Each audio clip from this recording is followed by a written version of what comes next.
কৰিবলৈ বিচাৰিছে নেকি?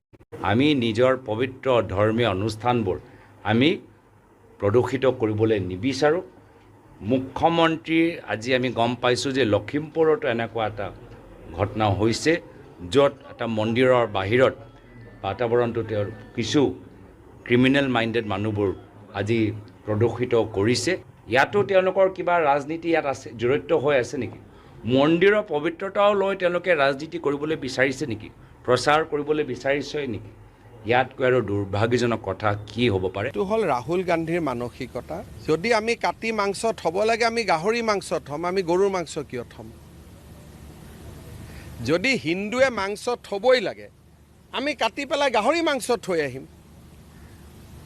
আমি গৰুৰ মাংস কিয় থ'ম? আপোনালোকে কওকচোন। গতিকে এইবিলাক হৈছে ৰাহুল গান্ধীৰ এটা পয়জনাছ ব্ৰেইনৰ পৰা ওলোৱা এইবিলাক কথা। গতিকে ৰাহুল গান্ধীয়ে ভাবে যে হিন্দুৱে মাথাটো মছজিদত থ'ব, বডিটো ক'ত থ'ব? বিজেপি, RSS বা হিন্দু মানুহে গৰু এটা কাটিলে, মূৰটো বাৰু মছজিদত থৈ আহিলোঁ, বাকী মাংসখিনি ক'ত পেলাব? তাৰমানে আমি সেইটো খাম নেকি?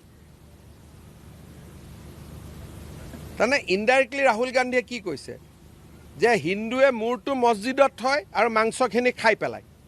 সেনেকুৱাইতো হ'ব লাগিব কথাটো। গতিকে ৰাহুল গান্ধী আৰু কংগ্ৰেছক হিন্দু মানুহে যে ঘিণ কৰে, এইবিলাক কাৰণে ঘিণ কৰে। আৰু মই ৰাহুল গান্ধীক ক'ব খোজোঁ, যদি থ'বই লাগে কেতিয়াবা হিন্দুৱে গাহৰি থ'ব।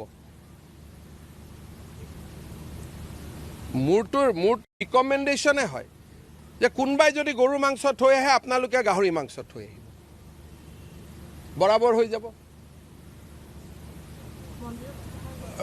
মই ক'লোঁ নহয় যে মন্দিৰত হিন্দুৱে বাৰু মূৰটো থ'লে, বডিটো ক'ত ৰাখিব? ভিডিঅ'টো যদি মানুহলোকে চালে প্লিজ চেনেলটো ছাবস্ক্ৰাইব কৰিবলৈ নাপাহৰিব।